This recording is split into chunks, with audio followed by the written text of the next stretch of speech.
What's up, ladies and gentlemen? I'm Aeron and I'm back to discuss NXT UK on the WrestlePlug YouTube channel. Another fantastic hour of wrestling. I keep banging on every week about certain shows like Impact, like NXT UK, and I guess people just aren't paying attention. I think people are sleeping on this product. I think it might be the best 1 hour product going. I know there's not a huge amount of those, but when you consider how long it is, it's just easy to watch. In case in point with these matches, you had 4 matches on this card. Unfortunately, it did open with these awful soul sessions. I like Noam Dar. I think he's very charismatic. Who can forget? Nothing compares to my Alicia Fox. Do you remember that? Oh, that feels like decades ago now, doesn't it? God, we're all getting old, man. These soul session gimmicks, I'm not feeling them. Trent Seven's his guest. He basically berates him, says, you lost last week, and this is all a device solely so Charles Samuels can come out and go, oi, oi, oi, and just give it the business. And Trent Seven says, I'm going to be in Tyler Bates' corner for your match in 2 weeks against him. #1 contendership for the Heritage Cup. Great, but I don't really care. It almost feels like someone's tried to get hold of a little bit of the Vinnie Mac Sports Entertainment and shove it into this brand. I'm just not feeling it, if I'm being honest. Now, Joseph Connors versus Jack Stars was fantastic. A real great technical exhibition. 2 wonderful wrestlers. And of course, off the back of what had happened a couple of weeks ago with the tag team loss in the intergender main event, their first ever one in NXT UK, I believe.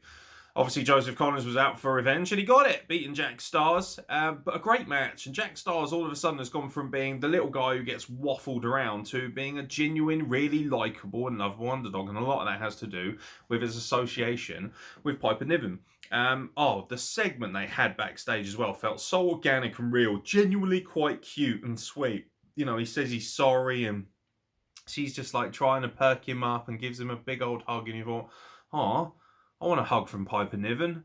What a wonderful human being. And it's just a genuine, lovely kind of camaraderie on camera between the two. And that's really awesome, because very few things in wrestling nowadays genuinely feel real, if I'm being honest. And this was one of them, and I loved it. I thought it was great. Now, the unfortunate pairing of Morel and Jones had to take on Primate and Tyson T-Bone.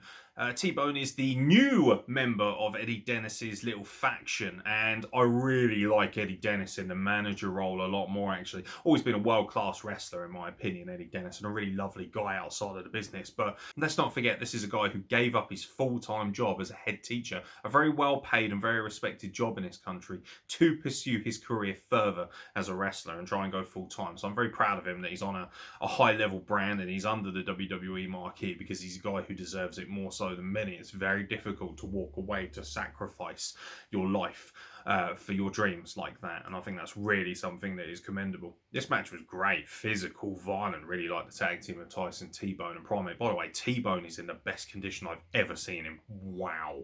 Specimen. Jack, to the king of the travellers. Yes, sir. I ain't fucking around with that boy. He will knock my head clean off. What a physique. What a power game. Him and Primate had great cohesion in terms of their teamwork in the middle of the ring. And actually, Morel and Jones, what I liked about this, right, is Primate and T-Bone got over as the monster tag team. However, they did that while affording these guys the opportunity to look strong, give them the babyface shine that we always hear so much about from veterans. And they did that. It was really, really good. Great psychology, and ultimately they pick up the win after a really nasty, violent collision. I'm not a big fan of Primate using the diving headbutt, but that's obviously his choice, not mine. None of my fucking business, really. But with what it's associated with, I'm always a little bit uncomfortable when I see it. And the women's division as well. Elia James, who is arguably the cutest woman on earth, facing Ilia Draganov, who is arguably the most beautiful and yet also most terrifying woman on earth. I love the gimmick. I love the supernatural entity, the Wicca insinuations and things of that nature. There's a real spiritual context behind her gimmick, something that I believe that she's actually very much into herself in real life. And this match was really good, and we're seeing a new Ilia Draganov coming off the back of that Meiko Satomura loss. Much more violent, much more aggressive, much more focused, much more evil, shall we say. And, you know, I've seen some people turning their nose up at it. It's a bit stupid, a bit silly. Yeah, but at the same time, it's also something that you know, The Undertaker made 30 years of a career out of this kind of stuff. There's no reason why a woman can't do it, and there's certainly no reason why Isla Dawn can't do it. She's got such an amazing presence. She picks up the win. Really, really nasty, gnarly match, actually. Some really vicious submission holds and, you know, really vicious striking. I loved it. It was really fantastic. Elia James, again, just like the last match, got her babyface shine while allowing the monster heel to proper give her a demolition. Loved it. Really great stuff. Looking forward to seeing what Elia James does down the line, because she's just got everything you could ask for to be a megastar. She's beautiful. She's adorable. She's a lovely human being. She's powerful. She's athletic. She's got the physique, and she's a great in-ring worker. All these women are fantastic. NXT UK has probably the most underrated women's division in the entire world. People are just sleeping on it because, unfortunately, there is a tainted brush with certain individuals that are involved in it. But I don't see why these individuals should have to be tarred with the same brush. I think that's very unfair. The main event was awesome.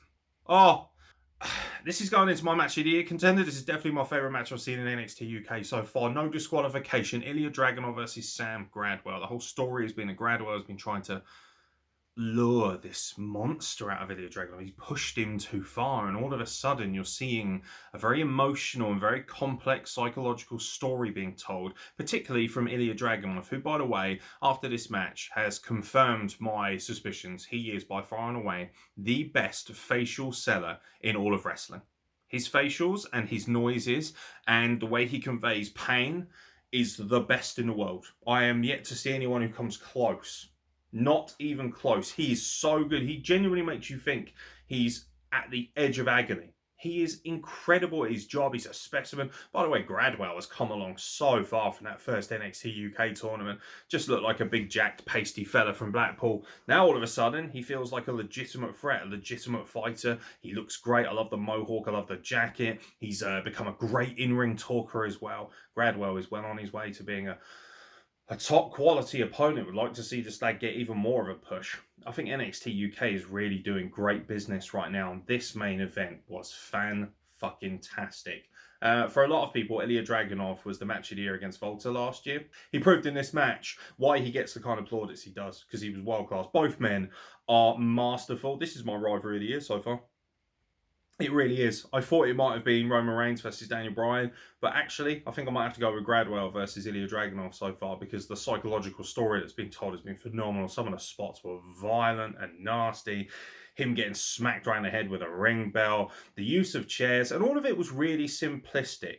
You know, I love the fact that Gradwell frequently was begging him, I've pushed you too far, I'm so sorry, I've got a son of my own, please don't do this. And then, you know, always taking that cheap shot. And eventually Ilia Draganov was like, no more, and he just kept leveling him. And I love a match that gets a stoppage because he won't stop fucking hammering his head into the floor. World class. Genuinely close to 5 stars for me. I thought this match was pretty close to perfection. If you're watching this review and you haven't seen Ilia Draganov versus Sam Gradwell in its entirety, you need to get on the WWE Network or the BT Sport app, however you watch your WWE, and check out NXT UK this week. If you don't watch anything else, just watch this match. About 15-20 minutes, and it is a world-class exhibition, and it is better than anything I've seen anyone on other rosters do in terms of hardcore. You know, some people do great hardcore matches. People want to fawn over Kenny Omega versus John Moxley in that ridiculously stupid spectacle that was that barbed wire death match. This, far better, far more believable, a genuine street fight between two people who wanted to kill each other. And again, NXT UK delivers. Simple as that, really. Go and watch it. Don't waste your time watching me anymore. Go and watch it. It was world class. It was top quality, and it's an hour long. It's easy to consume. Don't forget, ladies and gentlemen, we've got another interview dropping this Sunday. Could be one that shifts the dynamic a little bit in terms of British independent wrestling. It's certainly going to ruffle a few feathers, so keep an eye out for that. That interview that I've just mentioned will be available on all the audio platforms and YouTube. Back to YouTube again. And don't forget to check out my Q&A that's already dropped on YouTube if you haven't already. Episode 503 of the Wrestle Plug, where I answer all of your questions for our 4th annual Q&A. Not just wrestling, everything. Want to know what goes on my perfect full English breakfast? You have to watch it and find out. Simple as that. I've been Aeron X, and I'll catch you very soon for more content for the Wrestle Plug.